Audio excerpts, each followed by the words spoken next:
but I know her as a great American and a patriot. It is my honor and privilege to introduce to you Miss Stacey Dash.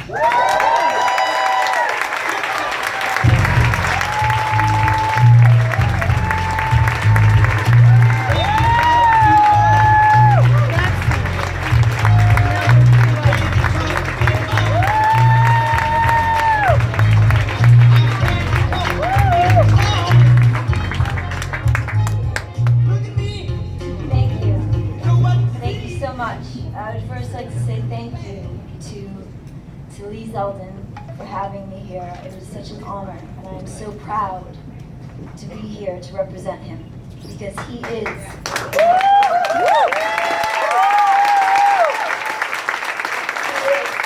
man that will fight a good fight for us. So some Americans, most powerful people live in an out-of-touch bubble that we must burst. I mean, we have to rip it to shreds. You can guess who I'm talking about. Can we? There's a lot of examples. Hillary. Yeah. Today, I want to focus on one that I know, a world that I lived, a world that dictates the culture of this country, Hollywood.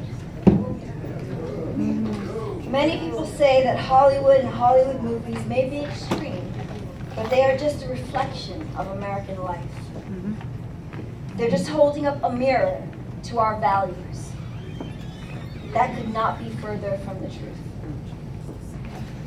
Reagan switched to the Republican Party, after he had his experience with SAG and the Democratic Party. So that's what I'll say about that.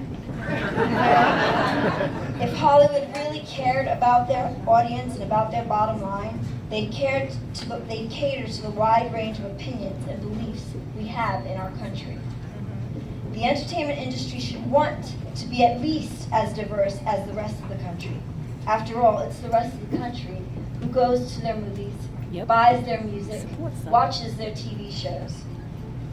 But they don't. Hollywood has created its own little bubble.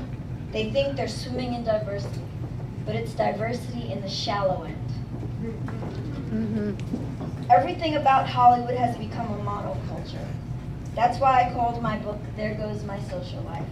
It's conservative. Yeah. But I'm proud of it. Good. The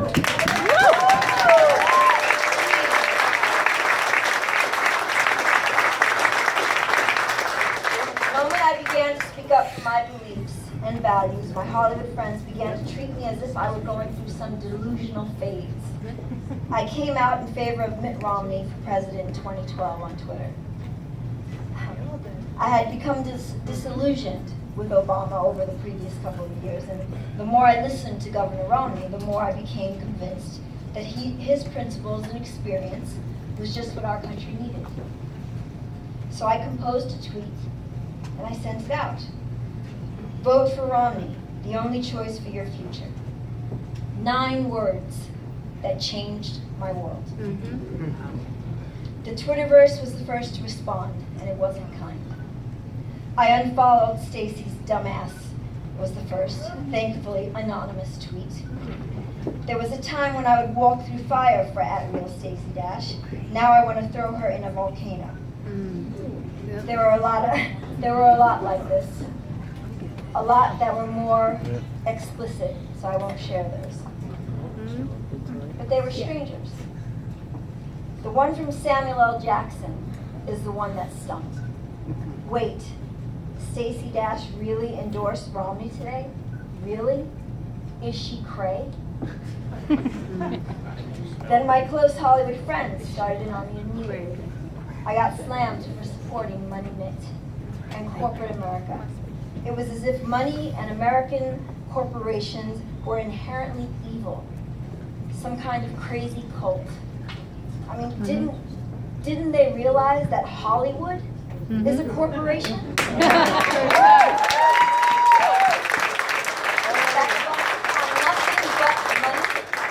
That's all they care about. Once I said that, I admired hard work and that I admired drive and wealth creation. Hollywood turned on me. My agents dropped me. Wow. I've been ostracized. I've not had an audition in over 2 years. No, I know I wasn't clueless back then. I knew what was going on, but I didn't realize the depth of Hollywood's hypocrisy until I had the nerve to stand up for my own beliefs.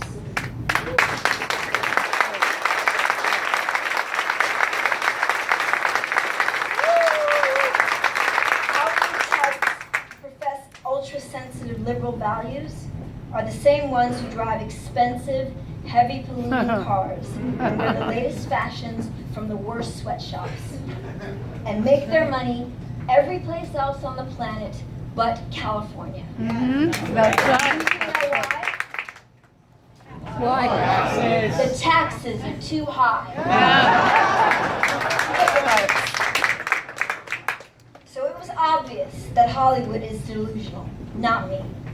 And it was perfectly obvious that it is Hollywood who is ultra hypocritical, not me. And it's perfectly obvious that it's still that way, and it has to stop. I've outlined the 2 troubling truths about Hollywood. Now, what do we do about them? How do we get Hollywood back to real American culture? First, let's call out the American producers of irresponsible films and actors when they critique American violence and American institutions like the NRA, then star in and capitalize on ultra-violent gun-based movies like The Purge. Yes. What's fun about it? If we constantly point out to Hollywood the hypocrisy to people, if we point out their hypocrisy, then people might start taking notice. And then they will stop blindly following their Hollywood heroes and stop funding their anti-American causes. Second, let's change the conversation. Many black actors wanted to boycott the 2016 Oscars because there were no black actors nominated for major awards. Well, rather than let #OscarsSoWhite dominate the conversation, we need to hammer home the point that there weren't any black actors nominated because there weren't any black actors worthy of nomination. Making the Oscars issue about race is simply an excuse, and I'm sick of it. The more we talk about the shallowness of that excuse, the more people will realize that we need to concentrate on what matters: diversity and quality. Quality performances, by quality actors. Sometimes they're done by actors who are black, and sometimes they're not. Yes. Let's concentrate on the performance itself, rather than the racial or ethnic background of the performer. Let's start casting. Let's start casting like we should be living, colorblind. Yes.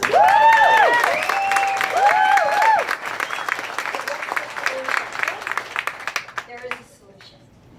Let's put our money where our mouths are.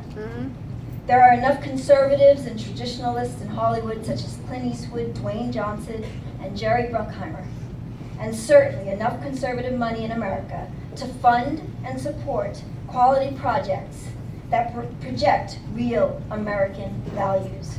We can't let that talent and that money hide.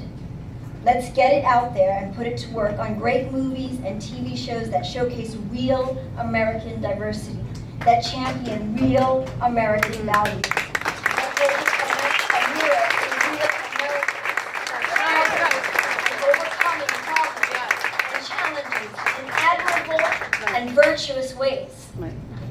Jimmy Stewart did it, Clint Eastwood did it, Betty Davis did it. Were they failures because they didn't toe the liberal line? Of course not. They became great success stories because they worked hard, promoted the right values, and didn't compromise. So do it. Stand up for yourself.